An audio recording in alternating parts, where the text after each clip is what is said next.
Assalamualaikum warahmatullahi wabarakatuh. Salam sejahtera bagi kita semua. Perkenalkan, nama saya Suelo. Saya dari Rembang, Jawa Tengah. Ini adalah hasil praktik mandiri sesi 5 program Kartu Prakerja dari pemerintah. Saya akan mempresentasikan hasil RPP Blended Learning mata pelajaran IPA, materi tumbuhan dikotil dan monokotil. Adapun tujuan pembelajaran, pertama, siswa mampu menunjukkan bagian-bagian tumbuhan dengan tepat. Dua, siswa dapat membedakan ciri-ciri tumbuhan dikotil dan monokotil berdasarkan biji dengan tepat. Ketiga, siswa dapat membedakan ciri-ciri tumbuhan dikotil dan monokotil berdasarkan bentuk daunnya dengan tepat. Keempat, siswa dapat membedakan ciri-ciri tumbuhan dikotil dan monokotil berdasarkan bentuk akarnya dengan tepat. Kelima, siswa mampu mengelompokkan tumbuhan dikotil dengan benar. Dan keenam, siswa mampu mengelompokkan tumbuhan monokotil dengan benar. Kompetensi yang harus siswa lakukan pertama, menunjukkan bagian-bagian tumbuhan, membedakan tumbuhan dikotil dan monokotil berdasarkan biji, daun, akar, dan siswa mampu mengelompokkan tumbuhan dikotil dan monokotil. Profil murid. Di sini saya mengajar di kelas 5 SD. Adapun karakteristik peserta yang saya ajar, secara biologis siswa kelas 5 memiliki fisik tubuh yang lengkap dan sehat, meski ada beberapa siswa yang mengalami obesitas dan 2 anak terhambat pertumbuhannya. Secara kognitif, kemampuan siswa kelas 5 pada umumnya sudah memasuki tahap operasional formal, artinya sudah mulai berpikir abstrak dengan memanipulasi ide di kepalanya, meskipun ada juga 1 atau 2 anak yang masih berpikir operasi konkret, perlu memberikan contoh-contoh sederhana.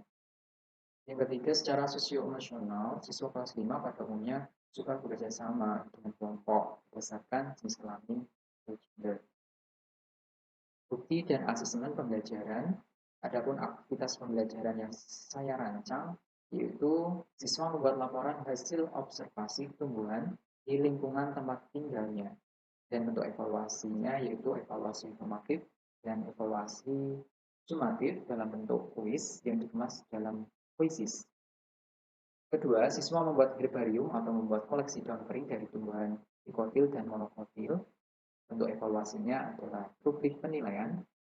Dan yang ketiga, siswa mempresentasikan hasil temuannya di depan kelas. Dan saya menggunakan bentuk evaluasi, penilaian diri, dan kelompok ketika mempresentasikan hasil observasi. Materi belajar, adapun materinya, topik pertama mengenai bagian tumbuhan dan fungsinya. Aktivitas pertama yaitu aktivitas asinkronus. Jadi saya meminta siswa membaca materi ajar dari artikel atau website terlebih dahulu tentang fungsi bagian-bagian tumbuhan di rumah. Yaitu saya ambil dari artikel Kompas. Kemudian aktivitas yang kedua yaitu aktivitas sinkronus. Di sini saya menjelaskan atau mempresentasikan materi dengan Canva di dalam kelas dan mendiskusikannya bersama siswa. Di sini dalam durasi 45 menit. Selanjutnya, topik 2 membandingkan ciri tumbuhan dikotil dan monokotil. Aktivitas pertama masih sama, aktivitas asinkronus. Saya meminta siswa melihat video terlebih dahulu, yaitu video pembelajaran melalui YouTube tentang jenis akar, batang, dan daun pada tumbuhan dengan waktu 10 menit.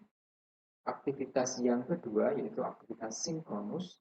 Saya membimbing siswa di kelas dan saya minta siswa untuk mencatat di dalam lembar observasi yang sudah saya bagikan dan mencatat tentang nama tumbuhan, bentuk daun, akar, dan biji dari tumbuhan yang mereka bawa dari rumah sebelumnya.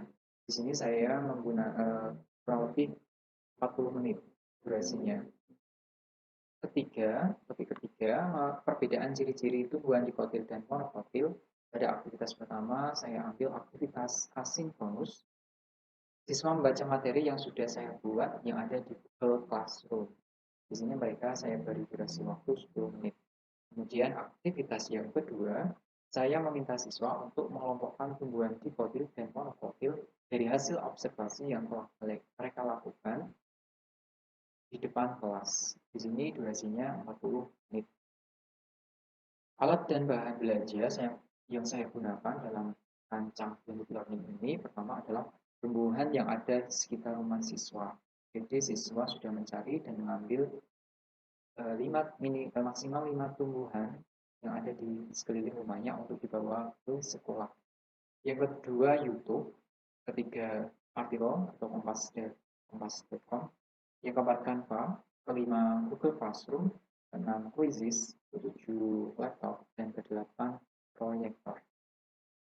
Untuk referensi belajar sendiri saya ambil dari sumbernya yaitu dari Kompas, artikel Kompas, artikel dari YouTube untuk video dan Google Classroom serta beberapa buku materi buku bacaan dari beberapa penulis.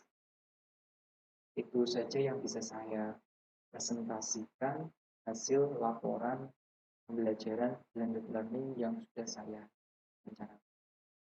Terima kasih. Wassalamualaikum warahmatullahi wabarakatuh.